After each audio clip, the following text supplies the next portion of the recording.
Una sa lahat, 11 taong gulang na lalaki sa Dolores Abra nadaganan ng mga bato habang nagpipiknik sa gilid ng ilog. Dead on arrival siya sa ospital. Ang detalye kaugnay ng aksidenteng yan, alamin maya-maya lamang. Magandang gabi, Pilipinas. Sa Frontline tonight, Pangulong Bongbong Marcos buwelta sa pahayag ni dating Pangulong Rodrigo Duterte na puro lang siya pasyal ng pasyal. Kwento lang yan. Si Marcos, pasyal na lang yan. We don't make pasyal. Even in the places that I know or I've spent a lot of time in. mahigit 800 empleyado ng Pogo Hub sa Tarlac na bistong pinagtatrabaho pala bilang scammer. Tino-torture pa raw kapag ayaw manloko. Sapul sa CCTV, magamang sakay ng motosiklo, nagit-kit ang truck, saka sumemplang sa Albay. 7 taong gulang na babae sa General Santos City ginahasa umano sa kasinakal gamit ang sarili nitong damit. Frontline News Abroad, mga pasahero ng bus sa Brazil, hinostage ng armadong lalaki. 2 ang kanyang binaril. Title ng bagong album ni Beyonce, inanunsyo na habang si BTS Suga may pasilip sa kanyang concert film.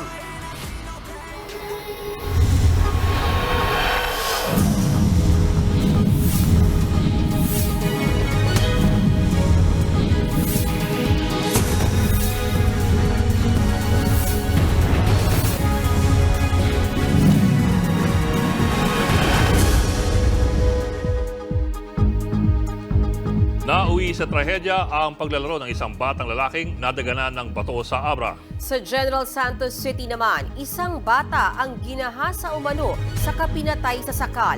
Nasa frontline ng balitang yan si Elaine Fulgencio. Kalunos-lunos ang sinapit ng 11 taong gulang na lalaking taga Dolores Abra.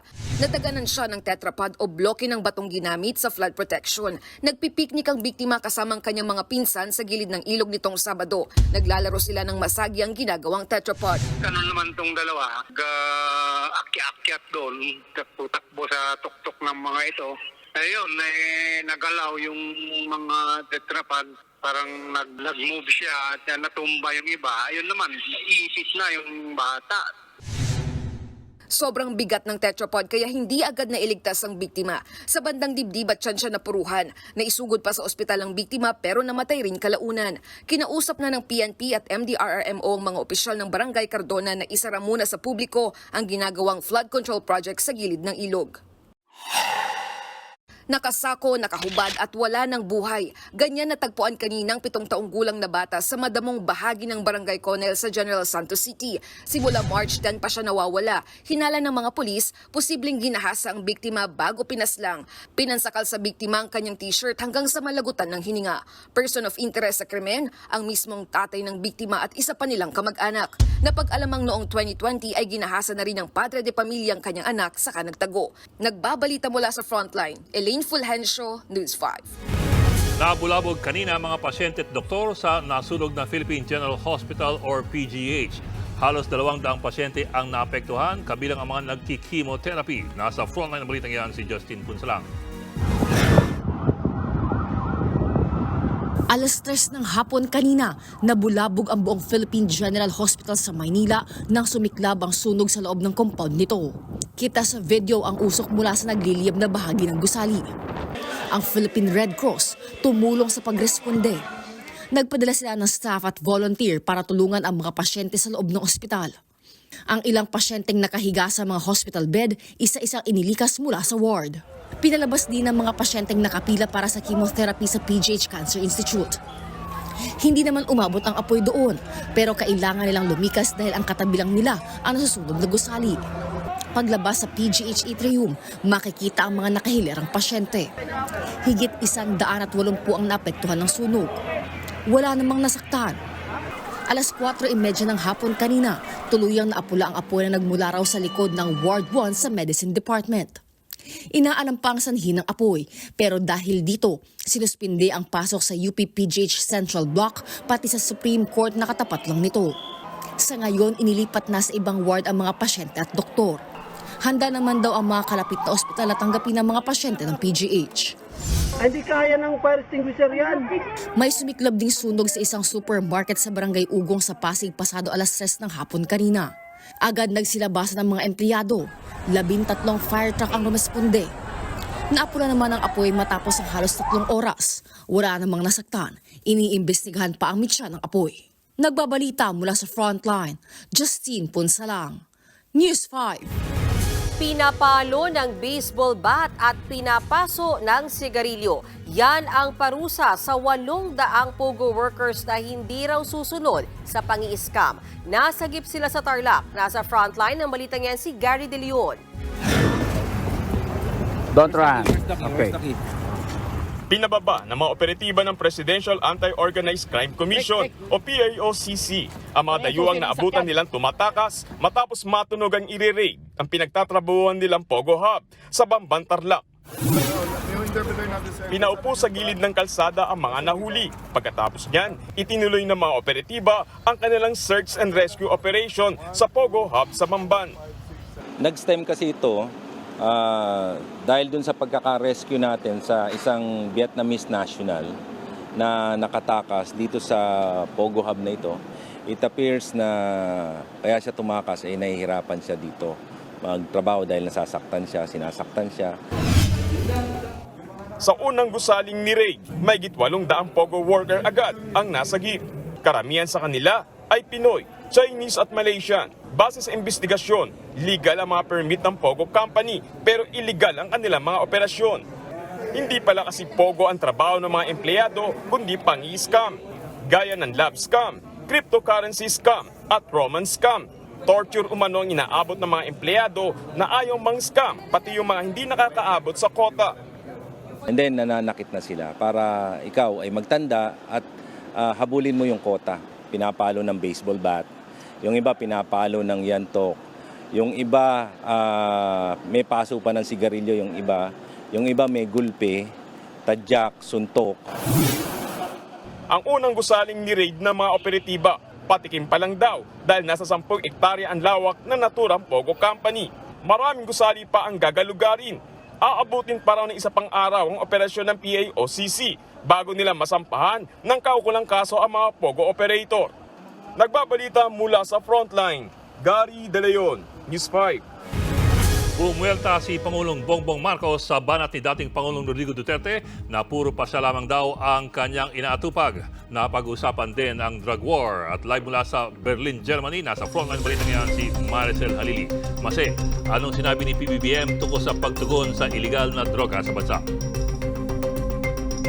Ayaw ni Pangulong Bongbong Marcos na gumamit ng anumang dahas sa pagtugon sa problema ng illegal na droga sa Pilipinas. Kasunod ito ng pagtanong ni German Chancellor Olaf Scholz tungkol sa investigasyon ng International Criminal Court sa drug war ng Administrasyong Duterte. Kasama ito sa mga ikinuwento ni Pangulong Bongbong Marcos sa kanyang press conference ngayong hapon. Habang nanananghalian si Pangulong Bongbong Marcos, mismong si German Chancellor Olaf Scholz na raw ang nagtanong sa kanya tungkol sa investigasyon ng International Criminal Court o ICC sa drug war ni dating Pangulong Rodrigo Duterte. I explained to him our concerns over jurisdiction that we have explained many times over. Our concerns with the jurisdiction of the ICC in the Philippines and why it is why we are not recognizing that jurisdiction and the reason behind that. Sabi ng Pangulo, malala pa rin ang problema ng illegal na droga sa Pilipinas. Pero kaysa tularan ang diskarte ni Duterte, mas tinututukan daw ng Administrasyong Marcos ang prevention at rehabilitation. Si Duterte naman, binatikos ulit si Pangulong Marcos sa isang prayer rally. Hirit niya, puro pasyal na lang si PBBM. Marcos, pasyal na lang yan. Bagay na tinawanan lang ni PBBM. Ito yung schedule ko. Saan yung pasyal? This is my schedule for today. Where's the paseo? Wala. Yung kasama nyo kami. We don't make pasyal. Even in the places that I know or I've spent a lot of time with, hindi ko napupuntahan yung mga dati kong pinupuntahan because we're here to do this. Banat pa ni Duterte kay PBBM. Gusto lang nito ng term extension kaya suportado niya ang charter change. Nako-confuse kasi ako sa KPRRD, papalit-palit eh. So I'll have to examine it further, read it kasi very quick ko lang narinig ang balita, kanyang mga remarks. So tignan ko muna kung ano ba talaga yung sinabi niya para maintindihan ko dahil hindi ko talaga naintindihan kasi parang naiba, bawat salita niya, iba eh. Sa kabila ng mga batikos, binati pa rin ang happy birthday ni PBBM si Duterte na magdiriwang ng kaarawan sa March 28. Di naman daw kasi siya namemersonal. Sa press conference din ni PBBM, sinagot niya ang pahayag ni Chinese President Xi Jinping kung saan pinaghahanda niya ang kanilang militar sa gitna ng tumataas na tensyon sa West Philippine Sea. Quite frankly, I don't think there's anything new there. That's what they've been doing already. They have defined the 10-dash line and they continue in their view to defend it. We, for our part, continue to defend what we and the international community has recognized as our maritime territory. Bukod sa mga isyong ito, nagbigay din ng update si Pangulong Bongbong Marcos tungkol sa kondisyon ng kanyang ina. Sabi niya, bumubuti na raw ang lagay ni former First Lady Imelda Marcos at posibleng araw na makalabas na ito ng ospital sa darating na Huwebes.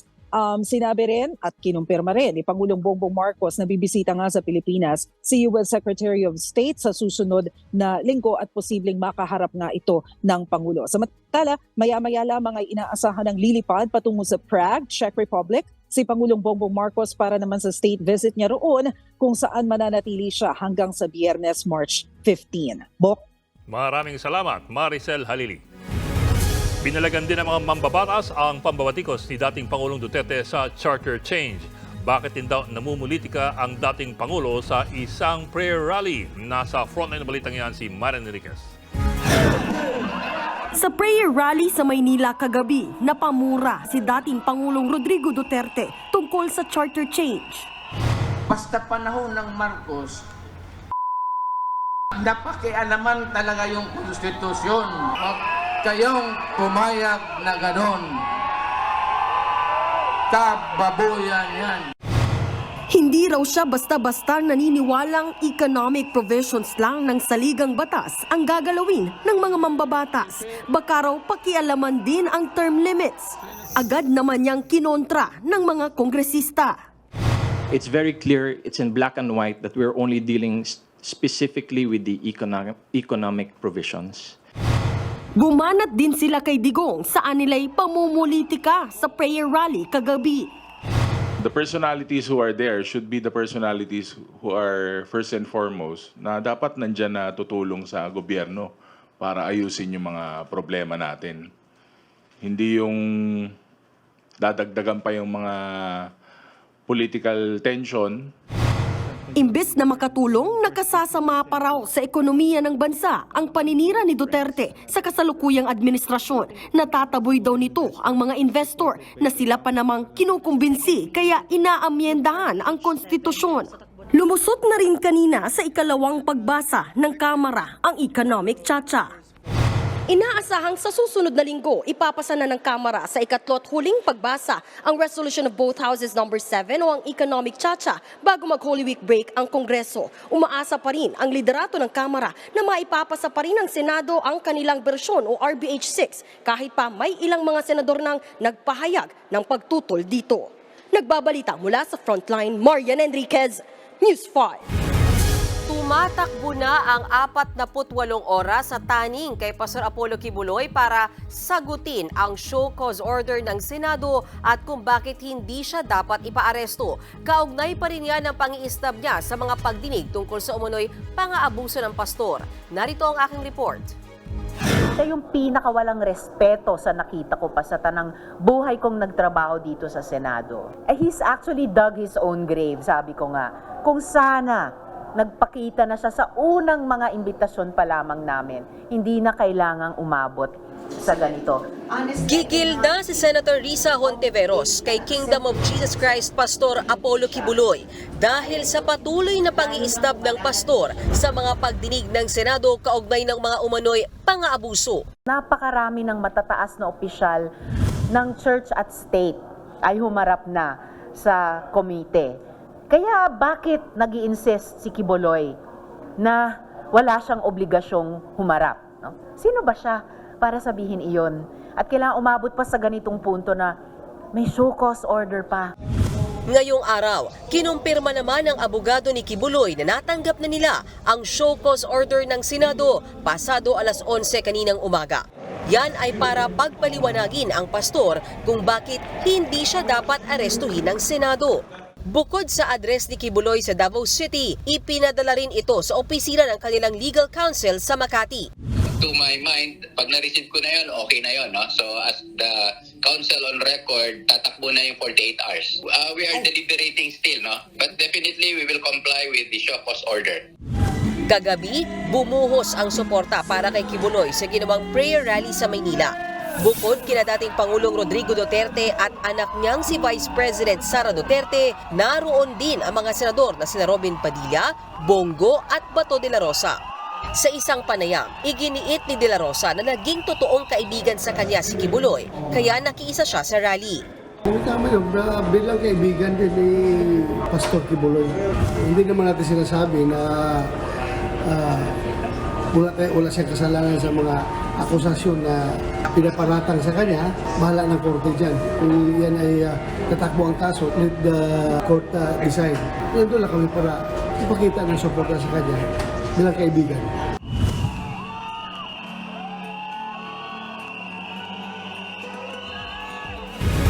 Nakakabahala raw na nakadepende ang Pilipinas sa imported na bigas. Ayon po yan kay dating Agriculture Secretary Leonardo Montemayor. Ang kanyang pagkabahala ay kasunod ng report ng US Department of Agriculture kung saan nakasaad na mas maraming bigas ang aangkatin ng Pilipinas dahil sa pinsala ng El Nino. Posibleng umabot daw ito sa higit 4 million metric tons. Ang giit ni Montemayor, hindi dapat umaasa ang isang agricultural country gaya ng Pilipinas sa imported na supply. Gipitan yan, unahin po nila yung kanilang populasyon eh. Where will we be? Wala kang mabili o meron kang mabibili pero napakamahal. It's bad policy and bad security policy to depend on other countries for supply. Kung sa ibang lugar sa bansa, problema ang sobrang init, sa Mount Apo naman, nagyayelo ang paligid. Nakita ng mga hiker ang frost o andap sa Lake Venado campsite sa Cotabato Province. Naipon sa tent ang mga frost. Ayon sa Mount Apo Tourism Office, nasa 0 degrees Celsius ang temperatura sa pinakamataas na bundok sa Pilipinas. Hindi na raw bago ang pagkakaroon ng andap doon. Sa nakalipas na 2 linggo, 2 beses daw nakakita ng frost. Payo sa mga aakyat ng Mount Apo, hanggang 3 patong ng damit ang isuot bilang panlaban sa sobrang lamig.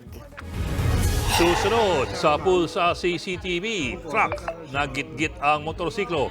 Ang sinapit ng rider at kanyang angkas sa lamin. Bukod sa nag-viral na resort sa gitna ng Chocolate Hills sa Bohol, meron pa raw ibang resort doon? At donasyon para sa pagpapagamot ng batang nilapan ng aso sa Samar, Nascampa. Magbabalik ang Frontline Tonight.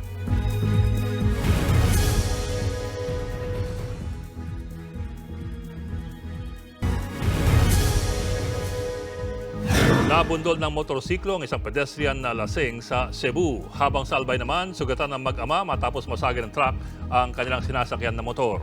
Ang mga aksidenteng yan nasa Pulsa CCTV. Nasa frontline na balitang yan si Brian Basa. Sa kuha ng CCTV sa bahaging ito ng Maharlika Highway sa Barangay Ubaliw sa Pulangi, Albay, makikita ang dump truck na nag-overtake sa kotse. Saktong nasa gilid ng truck ang isang motor. Nagkadikit ang dalawa hanggang sa tuluyang nasagi ng truck ang motor. Sumemplang sa kalsada ang mag-amang sakay ng motor. May mga gasgas sa braso ang binatilyo. Agad silang dinala sa ospital sa bayan ng Ligao. Ayon sa pulis, ihahatid sana ng tatay sa bus station ang anak nito na papasok sa eskwela. Hindi raw napansin ng truck driver ang motor. Sa huli, nangako ang may-ari ng truck na sasagutin ang gasto sa pagpapagamot ng mga biktima. Sa kuha namang ito ng CCTV sa N. Bacalso Avenue sa Talisay, Cebu, makikita ang lalaking ito na tumatawid sa pedestrian lane. Pagdating niya sa gitna ng kalsada, sakto siyang nabundol ng humaharurot na motor. Tumilapon ang lalaki at nawalan ng malay. Isinugod siya sa ospital. Bumagsak din ang nakabanggang rider na nabalian ng buto sa paa. Ligtas naman ang angkas nito. Ayon sa nabundol na lalaki, pauwi na sana siya galing sa birthday party. Aminado siyang nakainom pero inakala niya raw na magmemenor ang motor dahil nasa pedestrian lane naman daw siya. Nagkaaregluhan naman ang biktima at rider. Nagbabalita mula sa Frontline, Brian Basa, News 5. Pinagsisira ng MMDA ang mga paninda ng mga illegal vendor na sagabal sa bangketa sa Pasig. Pati mga motoristang illegal na nakaparada sa kalsada, tinikitan. Nasa frontline ng balitang yan si Eileen Fulgencio. Hindi magkamayaw ang mga tinderang yan sa pagkuha ng kanilang mga panindang gulay at prutas sa bangketa sa Barangay Rosario sa Pasig. Matapos magkasa ng clearing operations, ang Special Operations Group Strike Force ng MMDA at Pasig Action Line Division. Pinagsisira ang mga patungan ng kanilang mga paninda. Hindi rin pinalampas ang tindahang ito na nasa ilalim ng overpass. Dami na po ito ng tao. Nasa ilalim na po kayo ng overpass. Wala na pong madadaanan ng tao, mauhulog po dito. Nagkatensyon din ang mga nagtitinda at nagsagawa ng clearing operations matapos kumpiskahin ng mga paninda. Ayon sa pamunuan ng Pasig Action Line Division, matagal na raw inabisuhan ng mga street vendor na alisin ang mga nakaharang sa bangketa. Daanan po ito. Daanan po, walkway, pathway, public road. Ginawa nila, hindi sila nagpaalam. Buti nga kami, nag-notice pa ako last week eh. Hindi sila sumusunod, alangan naman ng gobyerno susunod. Tatanggalin ko po ito, kahit na magreklamo sila, haharapin ko. Natikitan din ng mga illegal na nakaparada sa kalsada gaya ng mga motoristang yan. Isa ang rider na ito sa mga natikitan ng MMDA. Mga 5 minutes lang, paalis na sana. Nahuli pa. May mga natow rin ng MMDA na diretso sa impounding area, habang ang mga motorsiklo naman ay mananatili sa impounding ng LGU. Nagbabalita mula sa Frontline, Eileen Fulgencio, News 5. Mapait ang tugon ng netizens sa resort na tinayo sa gitna ng Chocolate Hills sa Bohol. Panira raw yan sa ganda ng tanawin. Ang git naman na may-ari, may iba pang resort na tinayo roon. Nasa frontline balitang yan si Mon Gualvez.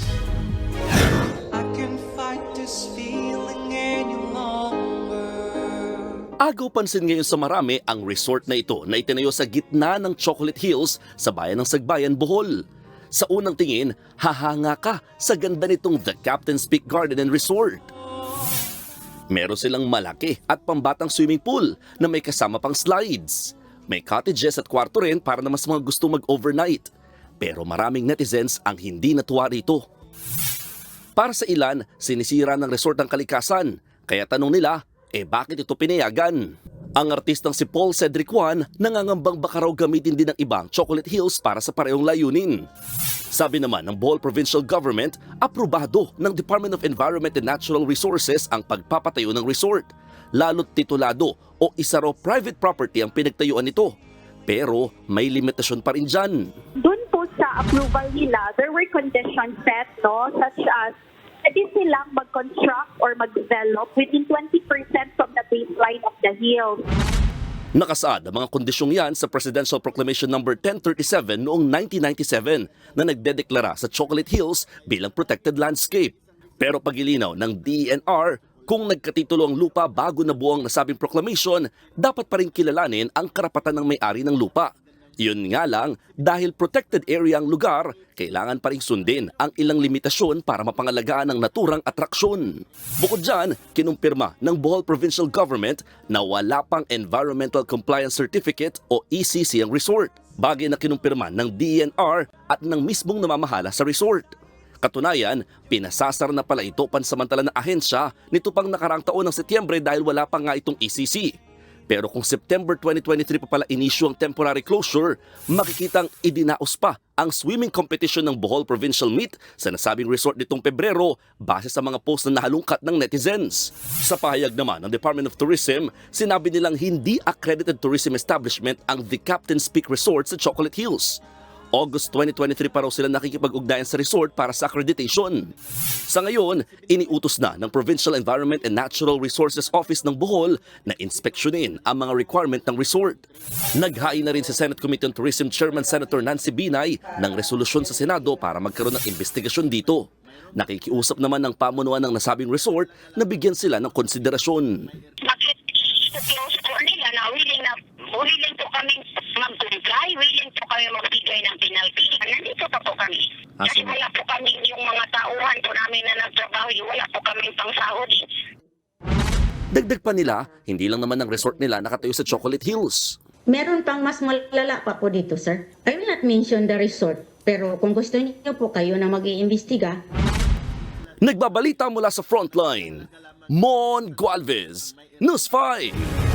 Nalimas ng scammer ang halos 60,000 pesos sa donasyon para sa batang nilapa ng aso sa Samar. At ngayong magsisimana Santa, magiging talamak pa raw ang mga scam. Nasa frontline ng balitang yan si Gerard de la Peña.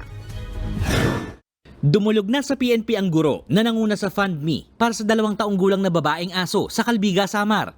Na-scam daw si Jomar Pakit sa naipong donasyon para sa batang natanggalan ng 2 tenga at nakakonfine ngayon sa Eastern Visayas Regional Medical Center. Sa salaysay niya sa Calbiga Police, may tumawag sa kanya at nagpanggap na taga-PCSO at magbibigay umano ng tulong. Upang makapagpadala ng pera, humingi umano ang kanyang kausap ng OTP sa kanyang GCash account. Pagkatapos ito, nadiskubre ng guro na nalimas na ang higit sa 60,000 pesos na nalikom niya para sana sa bata. 363 pesos lang daw ang itinara sa kanyang account. Sa inisyal na investigasyon, nailipat ng scammer ang pera sa Bingo Plus app account. Ito naman yung biktima, naniwala naman po. Naibigay po yung OTP. Hanggang sa naubos na po, na-transfer po sa ibang account po yung cash. Nagpag-coordinate na siya sa Regional Anti-Cybercrime Unit. Ngayong parating na ang Holy Week, hindi lang pila at traffic ang pinaghahandaan, pati rin scam, tiyak maiging talamak. Si Robert, hindi niya tunay na pangalan, na biktima ng travel scam. Nag-book siya ng travel package sa isang travel agency sa social media. Papuntang Hong Kong sana silang pamilya. 200,000 pesos ang babayaran para sa 7 tao. Pero nang magbigay siya ng down payment na 90,000 pesos, nagduda siya sa kausap na travel agent. Sabi niya, may di-discountan daw. Must be the baggage, sa insurance. Bayaran mo na today, i-discountan ko yung parang less than 2,000. Nagtataka na ako, wala namang ganun. Ever since na nag-transact tayo sa agency. Makikita niya na, yung babayaran mo, fix na yun eh. Wala ka nang kailangan baguhin doon, kaya nagtataka ako. Hanggang sa hindi na raw sumagot ang kausap niya at wala na rin sa social media ang travel agency, tangay ang kanyang 90,000 pesos. Ayon sa Scamwatch Pilipinas, mayroong 14 na nagsulputang travel scam ngayon.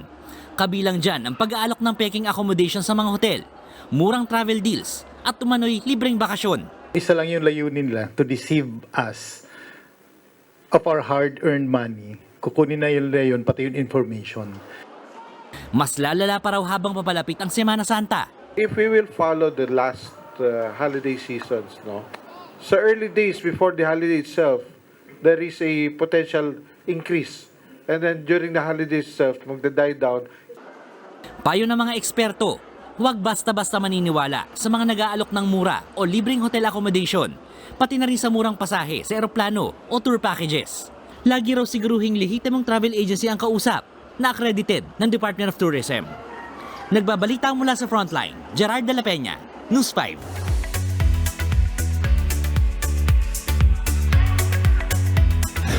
Showbiz Tonight na tayo. Nagbabala ang aktor na si Mateo Gutierrez sa publiko laban sa mga gumagamit ng pangalan nila ni Sarah Geronimo para mang-scam. Kumakalat online ang letratong yan ng Philippine Identification System kasama ang mag-asawa. Nakalagay sa litrato na may ipapamigay raw silang 5,000 pesos na ayuda para sa lahat na may national ID. Mga kapatid, fake news po yan. Kuha ang letratong yan ni Sara at Mateo noong pang 2021 nang maging ambassador sila ng PhilSys.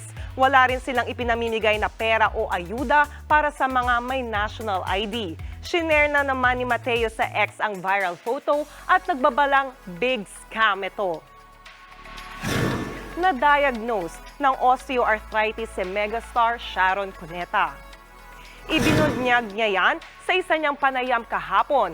Dahil sa osteoarthritis, sumasakit daw ang muscle joint ni Sharon tuwing lumalakad siya. Pero sumasailalim naman na siya sa physical therapy, kaya unti-unti na raw siyang nakakalakad ng maayos at bumubuti ang pakiramdam. May painkiller daw na iniinom ngayon ang megastar. Focus muna sa ngayon si Sharon sa kanyang kalusugan. Confident din ang megastar na on her way na siya to recovery. At yan muna ang ating chika. Diyan lang kayo mga kapatid. Susunod, lalaki sa Brazil nang hijack ng bus at hinostage ang mga pasahero nito. Restaurant sa China, bigla na lang sumabog, isa ang patay. At mga kapwa BTS member, may special appearance sa upcoming concert film ni BTS Suga. Tutok lang mga kapatid dito sa Frontline Tonight.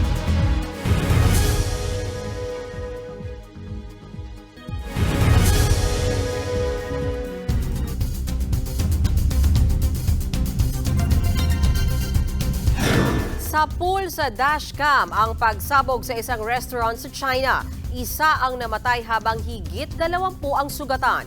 Yan at iba pa sa Frontline News Abroad. Sa dashcam footage na ito sa lalawigan ng Hebei sa China, napatigil ang mga sasakyan dahil sa pagsabog sa isang fried chicken restaurant. Makikita ang makapal na usok at ang mga nagbabagsakang debris. Nakunan din ang pagsabog sa isa pang dashcam footage kung saan kita rin na nabagsakan ng debris ang isang babae. Agad na nagtakbuhan ang mga tao papalayo sa sumabog na kainan. Nadamay sa pagsabog ang mga sasakyan at gusaling malapit sa restaurant. Isa ang nasawi habang 22 ang nasugatan. Hinihinalang gas leak ang pinagmulan ng pagsabog. Pinakawala naman ang rocket na ito na may dalang satellite sa Wakayama Prefecture sa Japan. Pero hindi pa man nakakaabot sa kalawakan, bigla itong sumabog. Nagdulot ito ng sunog malapit sa launch pad. Walang sakay na tao ang naturang rocket at kinokontrol lamang sa launch site. Ayon sa kumpanyang gumawa ng rocket, plano nila sanang maging kauna-unahang Japanese company na nakapagdala ng satellite sa space. Iniimbestigahan na ang pagsabog. Inaresto ng mga pulis ang lalaking ito sa Rio de Janeiro sa Brazil. Yan ay matapos niyang i-hijack ang isang bus sa istasyon. Hinostage niya ang 17 pasahero nito. 2 pasahero ang sugatan matapos silang barilin ng suspect. Paalis na sana ang bus nang bigla itong pasukin ng lalaki.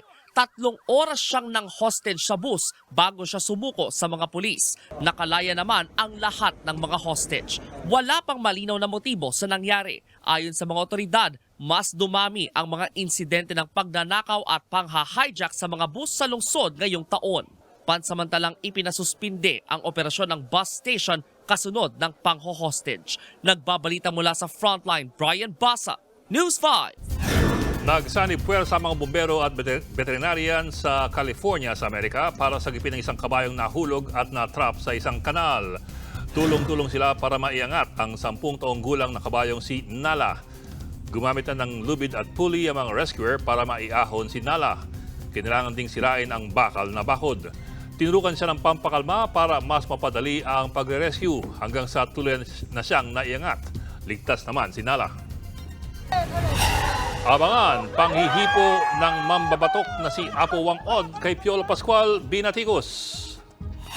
At Queen Beyonce nag-title reveal na para sa upcoming country album. Tuloy-tuloy ang balitaan dito sa Frontline Tonight.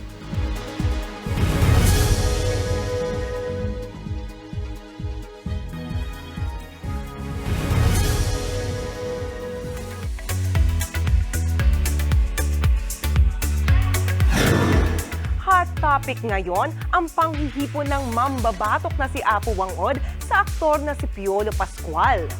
Sa viral video, makikitang nagtatawanan sina Wang-od at Piolo sa Buskalan, Kalinga. Maya-maya, hinawakan na ng mambabatok ang private part ng aktor. Natawa na lang si Piolo dyan, pero ilang netizens ang hindi natuwa. Mali raw ang ginawa ni Wang-od. Hindi raw dapat ito itolerate kahit na maituturing siyang sikat. Depensa naman ng ilan, katuwaan lang ito at hindi naman daw nailang si Piolo base sa video. Kaya wag na raw sanang i-cancel ang mambabatok. Eto pa, nag-title reveal na si Beyonce ng kanyang upcoming album. Habang si BTS Suga, life reflection ng peg sa pasilip ng kanyang concert film.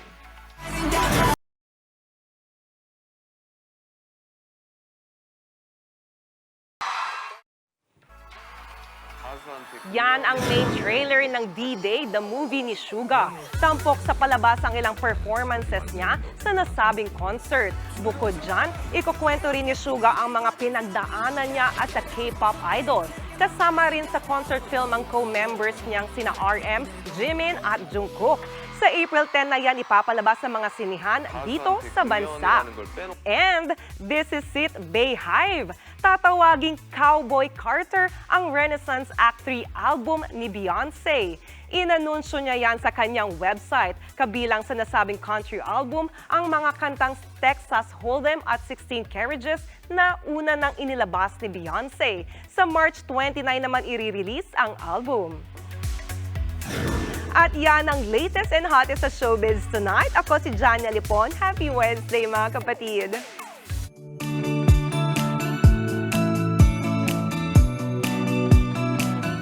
Para naman sa ating pabawang Pampa Good Night, hanggang saan ang kaya mong gawin para sa isang pet? Ang isang empleyado ng Wildlife Center sa Amerika nag-ala mother fox sa isang baby fox. Yan ang staff ng Richmond Wildlife Center sa Virginia. Nagsuot siya ng maskara ng fox. Meron din siyang guwantes. Ang misyon niya, painumin ng gatas ang kinukup nilang kit. Naghahalinhinan daw ang mga staff kada 2 hanggang 4 na oras para sa fox parenting. Ito ay para hindi masyadong ma-expose sa tao ang batang fox. Sinusubukan ng center na hanapin ang tunay na mother fox. Pero ano yung ginawa ni Wang-od? Kasi may ibang bidyong kumakalat na may iba raw siyang... May iba pa siyang...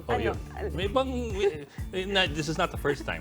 Yeah, I think walang detalye or nirelease si Wang-od kung bakit niya to ginagawa. Pero ever since talaga mahilig siyang, you know. Maganon. Yes. Explorations. Touchy talaga. Apo. Okay. Wala naman sigurong cultural nuancing yun, no? Wala naman siguro. Depende sa kung sino yung kliyente niya. Kasi kaya po Wang-od mukhang okay lang. Siya. Okay, ako okay lang kung matatouch lang ako ni Wang-od. I don't mind. Bakit si Wang-od yun? At yan po ang 45 yun sa pag-imas malaking headlines. Balitan at diskusyon para sa paghubog ng matalinong opinyon. Kami yung kasangga sa balita. Ako po si Mayan Los Baños. Ako naman po si Ed Lingao. Magandang gabi.